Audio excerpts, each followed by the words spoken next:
Okay, today we have for you a band known for its distinctive melodic guitar riffs, powerful keyboards, clever lyrics, and powerhouse vocals.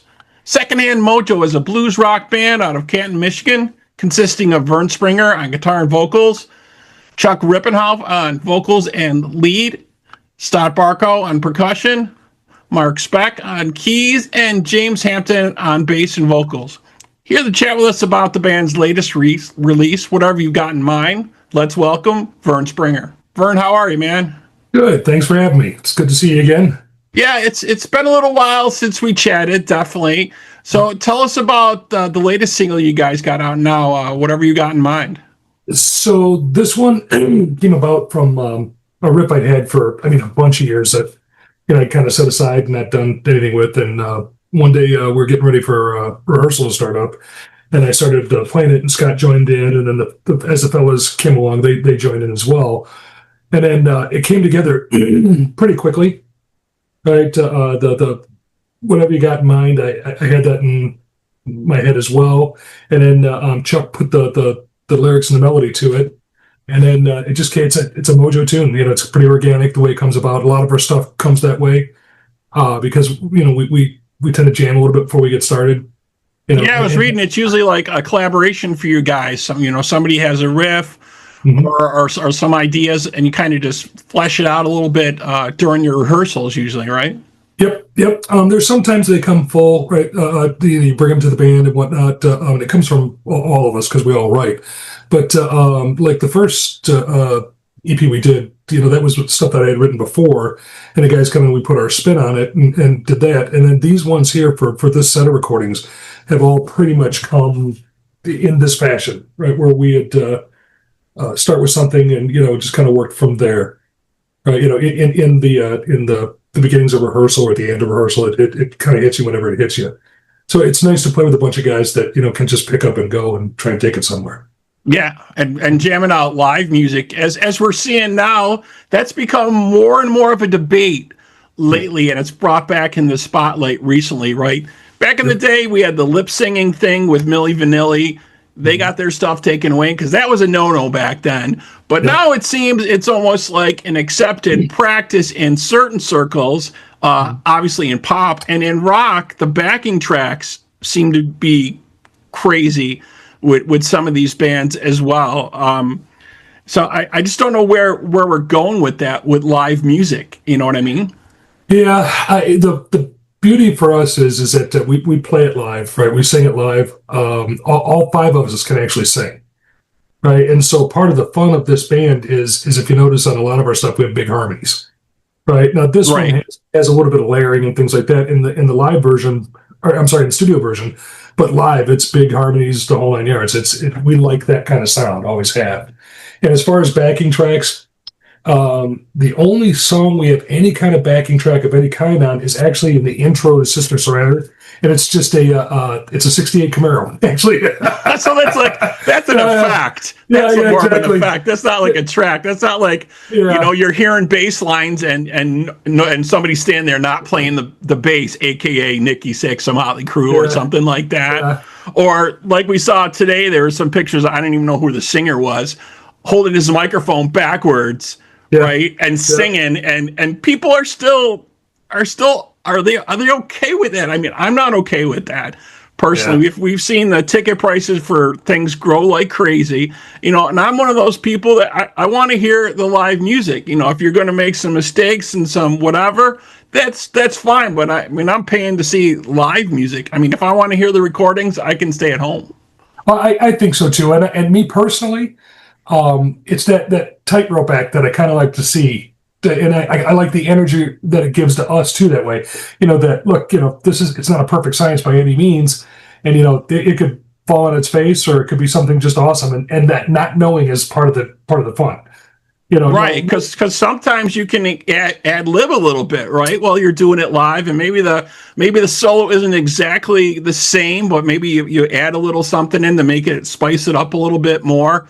You know what I mean? But this crazy thing that's happening, and it's almost seemed to be accepted by a lot of the fans now. I'm seeing out there. If I'm paying $1,000 a ticket to see Paul McCartney, I want to hear it, as he's singing it, we know Paul's, in his 80s, I think now, Yeah. and he's not perfect all the time either, but still, I mean, come on, right?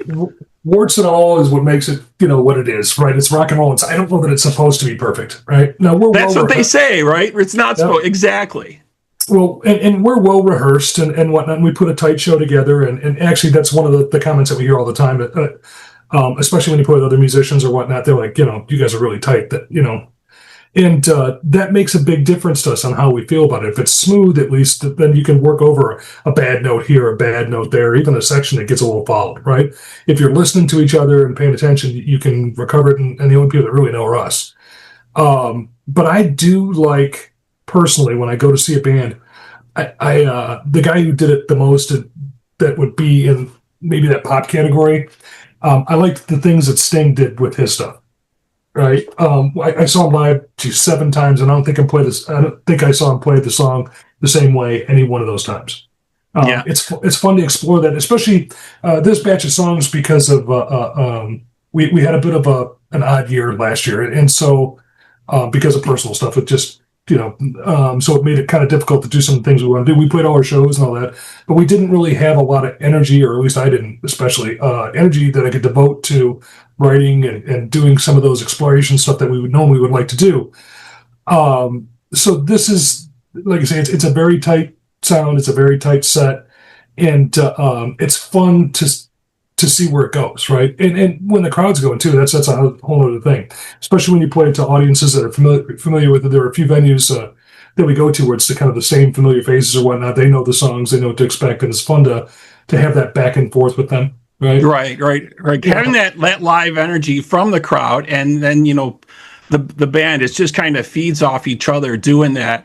And it, like you said, warts and all, sometimes mistakes are going to be made and things like that. I think Eddie Van Halen said one time, his father told him, if you make a mistake, do it twice so they'll think you meant it. Right. Yeah, that's an old adage for sure. Yeah.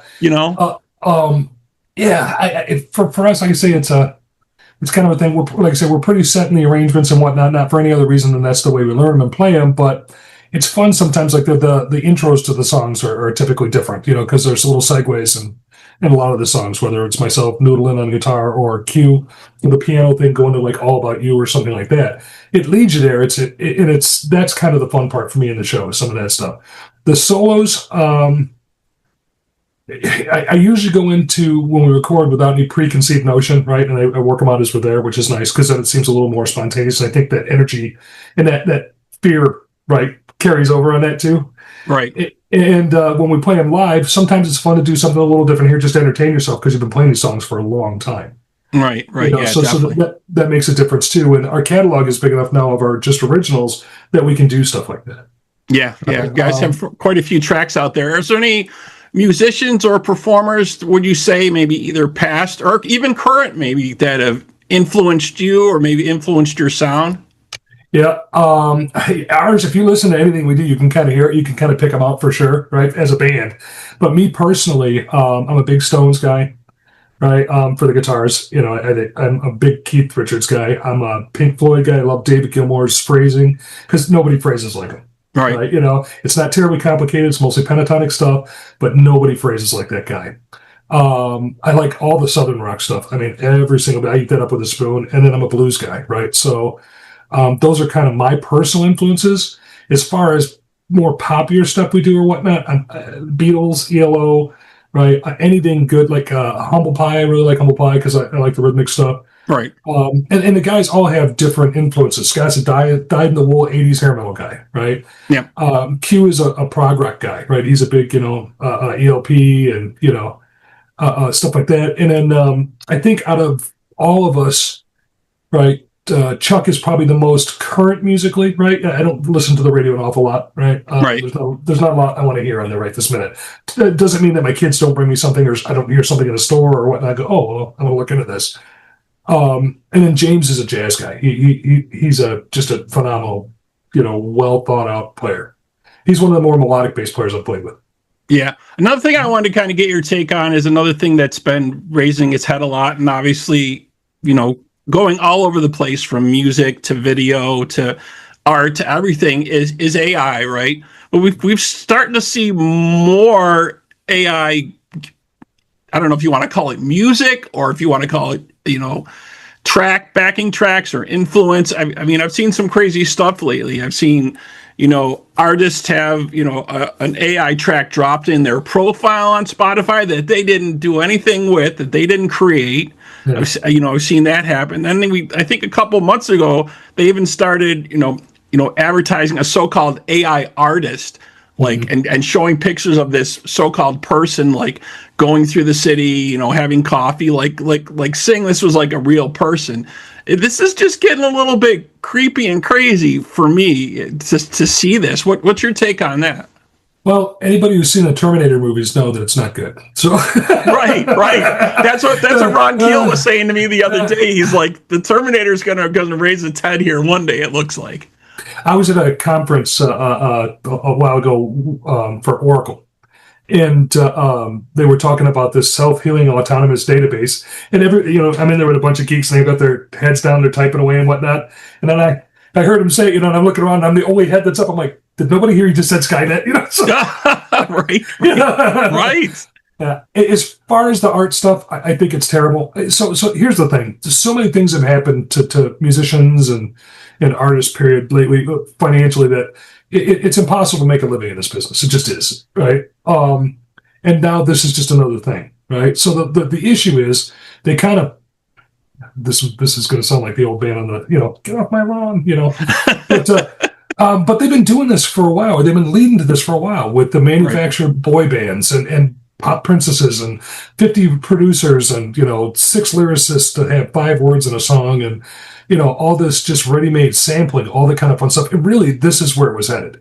Yeah, right? yeah. And it's dreadful. I mean, it's dreadful. I think it's amazing the stuff that they could be using it for. I just wish they'd leave us alone on this one, right? Let the people do it. The beauty of it is, in the end, you can hear the difference. You literally can. Yeah, well, there's no emotion behind it. I mean, eventually, scary. There probably will be some type of programmed emotional responses at some point. But to hear a good song and to hear that emotion, or to have that emotion invoked from the listener from hearing that song, I think I don't think we're going to see that. And if we do see that, that's going to make me very concerned. Yeah. Yep. Well, between that and the fact that they can replicate you and your sound, mathematically, it's not the same. Again, the feel will be different. AI can't improvise, right? It's built a certain way. It's mathematic. It's algorithmic, right? And so there's a certain amount of that'll just be out, right? But music is a math exercise, anyways, right? So in every way, shape, and form. So I mean, I understand why they would go this direction, but it's just, it staggers the imagination. Where it really started to get off track, like I say, is when they started, processing people out of the mix, right? I think the computer recording and stuff has made it great because there's a lot more people can have access to it, but it's also watered down the quality because back in the day when you cut tape, you had to be super tight in the studio because you couldn't just back it up and go again.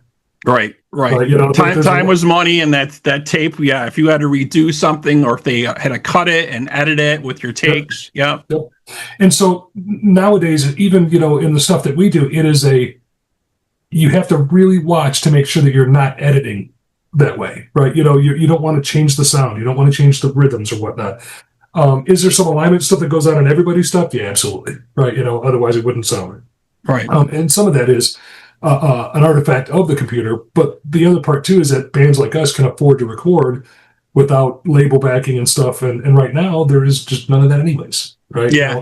And then from what I hear from so many different artists, there obviously are some labels out there, that are still signing and still bring on bands. There's no money really that they're going to make out of that, and still, unless they start selling their music or selling their merch. Because everything's like so expensive, tripled in price. Like I was speaking to Don Dock, and he was talking about it. Hotels are triple. Every gas is triple. Everything's like triple the amount. So if the listeners think the artists are making money on this stuff, it is extremely, extremely difficult. I would say even to break even. Yeah. Oh yeah. It's not a money making venture. It just isn't. It used to be years ago, right? And even live stuff is getting more complicated. Yeah. Right. Yep. Because if you get on any show that's a big show, like, either Live Nation type stuff or whatnot, they're going to take a proceed of everything you make. Oh, a huge chunk. And they take chunks of merch too. Yeah. They take chunks of the artist's merch, which is kind of only the real way kind of left to make a couple bucks. And, and the thing is, like, you gotta pass that onto the consumers, those prices of all those things. And, I mean, it's just crazy what we see. I don't think people really get it, because I see so many people and complain, and I'm one of them too, right? You complain that the ticket prices for this or that are so outrageous. Well, folks, the reason that is because they're not making any money on music anymore. Yep. The record companies sold them all out, sold all their rights to the streaming services. They make like I was talking to Mike Fitz from Bad Marriage or one of the other artists. You make like 2 or 3 cents. Maybe on a stream. So for between the video, which YouTube pays now too, which is good, right? So the videos, because you remember the one we had, it's $1.5 million. The other one was like 500,000. Yeah, right? You have to have like 3 million views to make a couple bucks. Well, and here's the thing: between that and the actual streaming online and all the different platforms and stuff like that, I want to say that we might have gotten back, I don't know, $1,200 most, right? All that stuff. Now, keep in mind that recording costs X, promotion costs X, the video costs X. Right. So you're not really making it back. You're not even breaking even, probably. No. Well, the video for Good Vibes, right, which is just us playing live essentially we threw a party, right? For friends and family and stuff like that. I had a food truck there, and we did a bunch of stuff, but it was 3 17-hour days to do that. Right. Wow. And because how many people did you have shooting you for that? It was just 1 or 2 cameras at all time, but it was to have all the people there, all the work that goes into setting up the stage and all the sound gear, because we did play there too, right? Right. And then having stuff for the folks because we wanted it to be a party, and then I had a food truck come in so people could get fed, and right. So, but I think I got probably $5,000 into it. Right. Right. And that doesn't include my time, right, or the guys' time. We just gave our time to do the stuff. Right, because you wanted to create a cool, exciting video and have everyone have a good time. Yeah. Well, and it did all of that, right? It's went well with it, and we want to do more videos in the future and stuff like that. But and again, last year was kind of goofy, so that's part of the reason, right? It's just we didn't do videos for these other ones. But going forward, I think we want to do that again because we had so much fun doing it, and there's creative stuff we could be doing. Right. That's another way to just grow your audience, because really, with some Google ads, which is very little cost, right? You're able to get that stuff, and it's organic. It's not something where you pay the service to do it or whatnot. You just put ads out there, figure out your SEO, and go. Now we have people that help us with that. We pay for promotion, we pay for a bunch of stuff. But in the end of the day, it's a not a money making proposition. You do this because you can't imagine yourself without it.